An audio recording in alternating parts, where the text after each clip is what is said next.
Pembaziran makanan merupakan satu kerugian dalam bentuk wang, ringgit maupun barangan.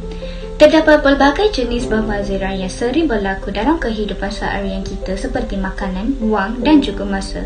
Ia merujuk kepada pembuang barang-barang yang boleh dimakan, terutamanya oleh peruncit dan pengguna disebabkan oleh tingkah laku perniagaan dan individu. Di Malaysia, pembaziran makanan sering berlaku dalam kehidupan kita. Tindakan kita terfikir bagaimana nasib golongan miskin yang hidup merempat, susah tanpa makanan sedangkan hidup kita kaya dengan makanan. Pembaziran makanan mempunyai implikasi besar yang secara langsung mempengaruhi masyarakat pada beberapa tahap. Ini mempunyai kesan langsung terhadap alam sekitar dan menyumbang kepada perubahan iklim, membazirkan modal ekonomi dan sumber terhad yang digunakan dalam pengeluaran makanan. Dan akhirnya, ia meningkatkan ketidakmakanan makanan global. Sisa makanan atau pembaziran makanan ialah makanan yang dibuang atau makanan yang tidak dimakan. Masalah pembaziran makanan dalam kalangan masyarakat negara kita perlulah diberi perhatian serius sebelum sifat membazir makanan semakin sebati dalam diri setiap individu termasuk generasi muda. Secara purata, rakyat Malaysia membuang 1 kilogram makanan setiap hari dan jumlah itu bertambah lagi-lagi pada musim perayaan kerana mereka tidak mengamalkan perancangan yang baik dalam menguruskan menu makanan. Pada masa yang sama, pengguna juga menghadapi masalah dari segi penyimpanan makanan di mana makanan disimpan di tempat yang salah sehingga makanan rosak dan kemudiannya dibuang. Ibu bapa atau tuan rumah cenderung menyediakan makanan yang pelbagai dan dalam jumlah yang banyak untuk memastikan anak-anak atau tetamu mendapat makanan yang disukai dan berlezat. Namun makanan itu selalunya tidak dihabiskan. Sekali lagi bersulah bahawa kehilangan dan pembazir berlaku pada semua pengikat makanan, pakaian, bekalan atau hilangan tadi. Oleh itu, terdapat beberapa langkah-langkah yang boleh diperhatikan oleh golongan masyarakat untuk mengatasi sikap pembaziran makanan. Fikir dahulu apa yang ingin dibeli dan senaraikan beberapa hidangan dan sajian yang anda ingin masak. Kalau anda perlu beli seminggu sekali dan hidangan harian dirancang lebih awal, elakkan membeli barangan yang bukan-bukan atau tidak diperlukan. Kalau lapar, janganlah tamak dengan mengambil makanan secara berlebihan dan lepas tu bila habis dibuang begitu sahaja. Jadi amat penting kita belajar menghidang atau mengambil makanan sedikit demi sedikit. Kalau tak cukup, baru tambah lagi. Bukan kedekut tapi lebih bijak agar tidak membazir makanan.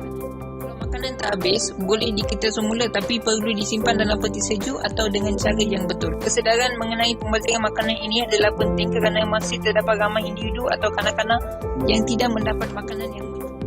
Setiap hari, pasti anda akan berbelanja untuk membeli barangan dapur. Malah, ada di antara barang yang dibeli tidak diguna sehingga rosak. Perbuatan ini secara tidak langsung telah mengakibatkan pembaziran makanan dan wang yang dibelanjakan. Jadi, ini adalah cara mengatasi pembaziran makanan. Pertama, rancang lebih awal. Beli barangan dapur sekali seminggu dan rancanglah hidangan harian anda lebih awal. Senaraikan beberapa hidangan dan pilih sajian yang ingin dimasak. Kemudian, barulah anda membeli barangan yang diperlukan untuk minggu itu. Cara ini mengelakkan anda membeli barangan yang bukan-bukan. Paling penting, buat senarai barangan agar wang anda dibelanjakan dengan cara yang betul. Kerap mengemas, peti sejuk dan kabinet antara tempat paling banyak menyimpan barang yang dibeli. Jadi, amat penting untuk anda mengemas tempat ini dengan lebih kerap, terutama sebelum anda membeli barangan dapur. Cara ini dapat membantu anda mengenal pasti barang yang ingin dibeli dan juga mengelakkan anda membeli barang yang sama. Kerap mengemas dan membersih juga membuatkan peti sejuk dan kabinet anda sentiasa kemas dan tidak berbau.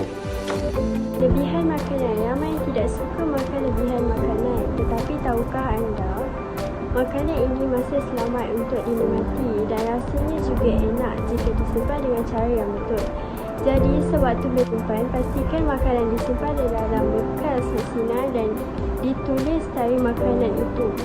Pastikan anda tidak menyimpan makanan itu lebih daripada 3 hari dan simpan di tempat yang mudah untuk dilihat bagi memastikan anda tidak lupa. Cara ini mampu menjimatkan wang anda. Simpan dengan betul. Simpan makanan mengikut label yang diarahkan. Walati di dalam peti sejuk, elok menyimpan sayur dan buah. Paling mudah, simpan makanan di dalam pembalut asal bagi mengelakkannya rosak sebelum tarikh hukuk. Apakah cara mengelakkan pembaziran makanan? Untuk mengelakkan pembaziran makanan, salah satu jalan penyelesaiannya ialah guna semula.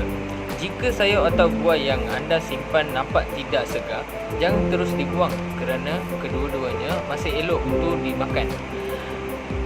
Biarpun buah itu sudah agak lembek dan berair, namun rasanya masih enak.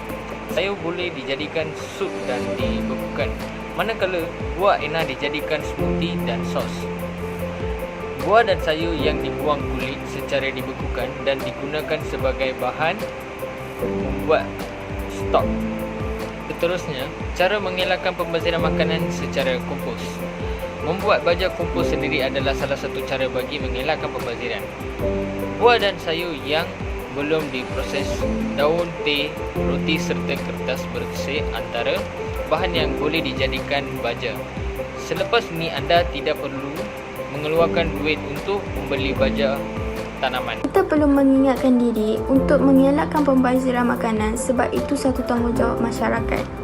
Selain itu, pembaziran makanan akan memberi kesan kepada masyarakat. Kita sebagai masyarakat perlu memberikan peranan yang betul dan menekankan etika tanggungjawab dan profesion kita terhadap negara. Akhir sekali, menghayatilah dan berbelanja sumber yang kita ada secara hemat untuk menjana nilai yang maksimum. Siapa untuk rakyat Malaysia yang terkenal dengan sifat suka menjamu juga harus diberi kesedaran untuk melebih menghargai makanan dan berpada dalam usaha supaya tidak berlaku pembaziran kini. Sebenarnya sambutan hari makanan sedunia yang bersampu pada 16 Oktober setiap tahun, diharapkan supaya masyarakat di negara menghargai makanan bagi mengelakkan pembaziran dan makanlah mengikut keperluan bukan mengikut nafsu. Ingatlah, ramai di luar sana yang tidak mencukup makanan, malah di setengah negara yang dilanda kemarau atau peperangan seperti negara Afrika. Ramai yang menderita kerana kebuluran, malah terpaksa mengutip sisa makanan dari sampah dan juga kanak-kanak mati kerana kelaparan. Pemakanan dan kelaparan yang lemah adalah penyebab kematian 3.1 juta kanak-kanak dalam masa setahun. Itu hampir separuh daripada semua kematian pada kanak-kanak di bawah usia 5 tahun. Jadi kanak-kanak mati kerana badan mereka kekurangan nutrien asas. Di seluruh negara, 822 juta orang mengalami kekurangan zat makanan. Tidak membazir makanan adalah cara yang baik untuk menjimatkan wang, membantu memberi makanan dunia dan melindungi planet ini. Menghormati makanan adalah menghormati kehidupan. Untuk siapa kita dan apa yang kita lakukan. Sebelum anda mengadu rasa makanan anda, fikirkan seseorang yang tidak mempunyai makanan.